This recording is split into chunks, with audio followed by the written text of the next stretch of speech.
Welcome to Zwift number 61. This is stage 3 Cityscapes, Richmond Worlds. Here's a breakdown of the course here. We start in the centre of the course and we are coming back down towards the bottom of the map there with that U-turn. Relatively flat at the start, and before we go off, dropping down the hill at close to Broad Street, and then up Libby Hill and 23rd Street, which is going to be a right ball ache towards the end, but that's the course that we're doing. So it's 16.5 kilometres, 160 metres of incline. I'm in the 270 to 390 category, which is probably not where I want to be, but it's in relation to a couple of good results. Because my Zwift racing score is an all-time record of 358. You can see that 54 riders went over the start-finish line. There were 65 people who had said that they were going to join, but only 54 of them, as I said, joined up. And yeah, so here we are. A couple of riders dropped off straight away. One of them of note was Henrik Hartvik. I was looking forward to riding with him. I've been in the same race as him a couple of times, but it's never ever materialised. I've seen his name twice in the enrolment list, but when the race has started, he's not been in the race. So I think this is the third time. And I don't know what happened to him at the start, but he instantly stayed on the start-finish line by the looks of things. He also posts his videos, so I would imagine that we might catch up and find out what happened at the start of the race. But he basically got dropped. Well, didn't get dropped. I think he's had a technical problem at the start. So that was a little bit disappointing because I was hoping to ride alongside him. But I'm sure we'll catch up again at some point and I'll be alright, have to ride against him. But this probably wouldn't have been the best track to race against him. Despite him having a lower Zwift racing score, he would have essentially beaten me. But I got distanced slightly here. I was trying to sort out the fan in the room and I had to focus and switch on for a little bit. So I was able to catch back on to the back of the group and take the benefits of their draft. So yeah, quite a reasonable start in regards to average watch. You can see it's at the 230 mark at the moment, and I'm pushing quite hard, just riding above average. You can see, if you can recall the map that I showed you at the start, we are heading towards the Monument Sprint at this point, which is a little bit further down on the other side of the road. There's a U-bend at the bottom of this straight before we head back to the banner, which you'll be able to see on the left-hand side of the road coming up shortly. Here it is here. So I'm back in 50th position. You know, this group is of around about 50 riders, and I was predominantly sat at the back of the group. I was quite pleased actually that my avatar decided that it would pop across onto the left-hand side of the track before I do this U-turn. So just working nice and hard. Legs didn't feel brilliant tonight. I haven't ridden over the weekend, but did a really good ride on Friday night in a crit race. But just settling in and trying to stay in within the group. And just making sure that if there are any splits, which I wouldn't expect them to be, because we're riding at a good pace. You can see there 42 kilometers per hour. We all sped up for the sprint, and you can see that when we get a little bit further down the track, you can see that we are, there we go, you can see that we're all quite spread out, and so I'm slightly taking a gamble on the fact that if there is a split, I might get distance, but you can see now we've all started to blob up a little bit. A few riders come back past SG. I'm sure I've ridden with SG a couple of weeks ago. He was there going past me. I Jones has also just gone back past, and I actually pushed out over the top here and led for a short while. And there was a part of me that was thinking, well, can I make a push now and see if it splits the group? But it just means that you're using so much more energy than the rest of the group behind, and then they will just be able to conserve their energy to go past you at a later point. So just also saw H. Sutherland. I'm sure H. Sutherland is another rider that I've ridden against in the last few weeks, and there were a couple of other riders that I'd spotted.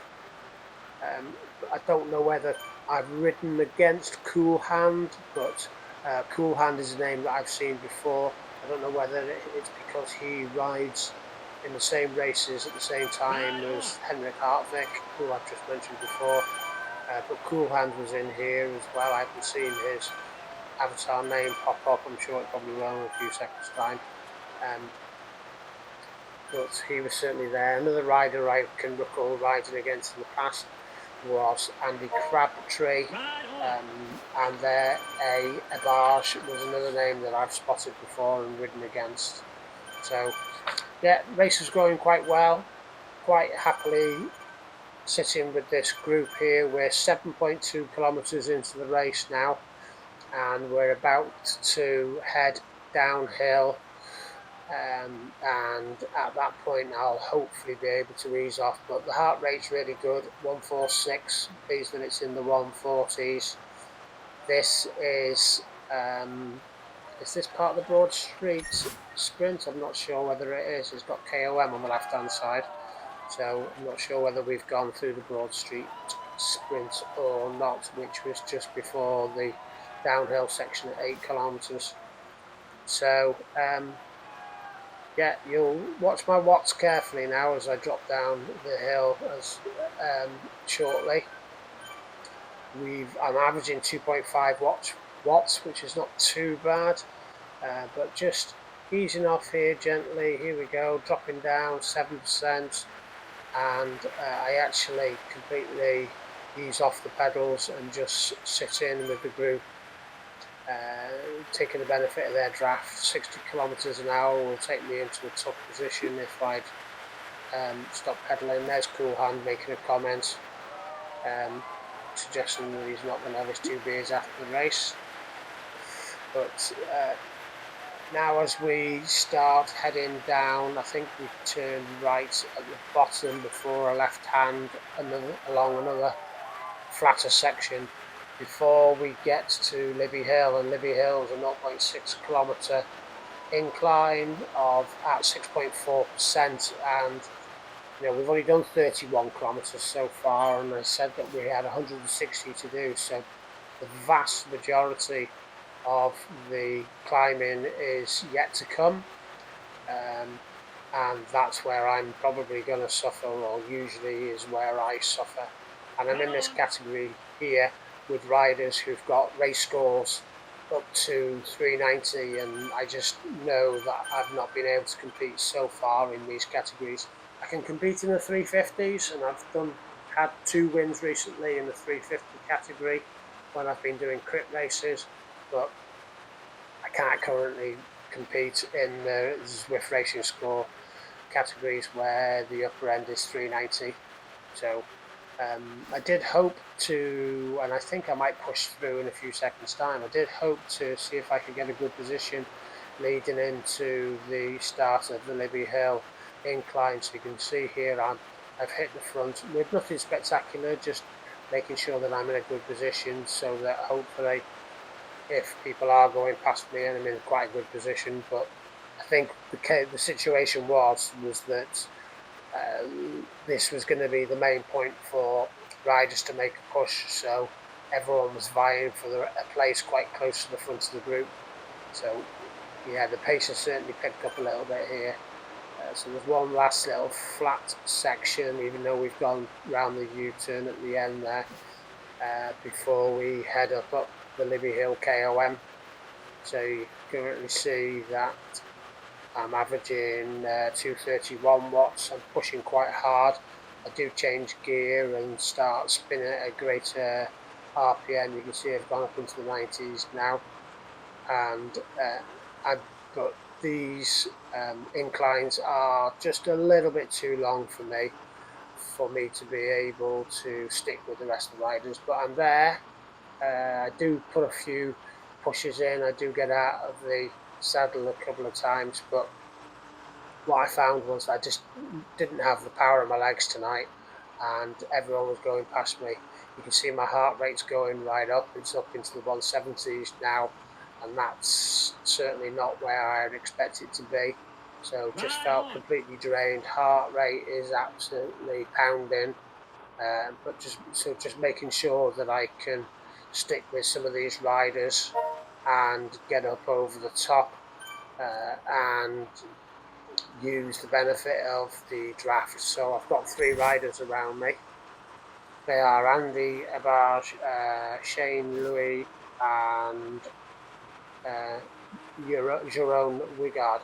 And I've got H. Sutherland a couple of seconds behind me. So basically, I'm just trying to keep with these 3, get a bit of drafting from them as we head along this slightly downhill section before it gets a little bit steeper, but just keeping with these 3 riders. They are distancing themselves slightly, and then just as we go up this last section, I do put a real burst in and effort in. You can see my watts are up over the 560 mark, and you can see that I'm picking off a few riders, which is really pleasing. So I'm trying to get right up over the top as we get to the top of the 23rd Street sprint, but I am absolutely dead now. Heart rate at 175, got absolutely no strength in my leg, and the 3 riders I talked about before, I've distanced myself from them, so I'm up with Andy Crabtree and C. Ferenz now, and hoping that I can catch hold of their back wheel, and if I was able to do that, I would probably get in a nice position, because you can see that S. Cox, he's 2 seconds back, Maestre, he's 6 seconds back, and then A. Jensen, who I think I've ridden against before, they're all 7 and 10 seconds back now, as well as Andy Abarge, 12 seconds back. So yeah, really pleased how I got through that incline at 23rd Street, but I am absolutely dead. I've got no energy in my legs at all. So from hoping that I would possibly get a top 30 position, because I was up in 34th position, I'm starting to find that a few riders are going past me, and those gaps that I was talking about are coming right down. You can see Andy Avarge is now down to 5 seconds behind me. S. Louis, he's already gone past me. Jerome Wigard, he's a second behind me, but about to go past me. So I'm basically going backwards, and this long haul up to the finish line, it's just taking ages and ages and ages. You can see from my avatar that I'm trying to pedal quickly, but I'm not putting out any sort of impressive power at all. I get up at the seat there for a few seconds just because I want to see if I can keep going, but despite the fact we're on an 8% incline, I've just got nothing left in me, and the leading riders are probably over the finish line by this point. So another one goes past me. That was P. Highstick. Yeah, so from being in 34th position as we started that last incline, I'm going back and back and back. And you'll see that Peter Heisteck, he's by my side, and I'm hoping that I can catch hold of his tail, but he does actually slow down a little bit as well. So I've got Sutherland and Jay Wild 4 seconds out in front, but I've got nothing in me. You can see my watts are down below 200, and I'm just holding out for that finish line and making sure that Peter Heisteck doesn't pit me at the line. So there I am, back in 41st position in the end. A real struggle, and I'll just go through the top 10, although on this occasion I didn't film any of the top 10 going over the finish line, but I'll just go through it now for you. So first over the line, and Seifert in 25 minutes and 37 seconds. He's got his Zwift racing score up to 3:38. Then we've got David Green. He was 3 seconds behind, followed by the Bossman Paul Williams from the Celtic Triathlon team. He was 8 seconds back.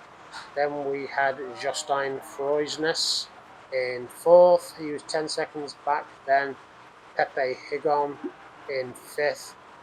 Then we had our Hopkins in sixth place, who was 18 seconds, so they're quite spread out. SG, I think I've raced against before. He was in seventh, followed by Mikael Strand. I think I've ridden against him as well. Then in ninth position, we had Kevin Volbrecht with Eric Grindbacken in 10th position. So it was a real tough ride for me tonight. My average watts wasn't particularly high. I think I averaged about 230 and rode around 2.5 watts, which isn't particularly 2.6 watts maybe, which wasn't particularly great, but wasn't too bad. But I just found it really hard with those two hills right at the end. I'm hoping that I'll get to do a crit race if I can have my Zwift racing score below 350, but we'll see how my Zwift racing score was impacted by that ride tonight. But found it really hard to get my heart rate down after the race. I didn't have any strength in my legs particularly, so found it a bit of a struggle. But hopefully you enjoyed watching it. Sorry for not filming any of the leaders going over the finish line. I may race again tomorrow night. I'll see how that goes, but hopefully you enjoyed the video and found it of some use and enjoyable to watch yourselves back. And I'll catch you all again soon. Please subscribe. Take care. Bye-bye.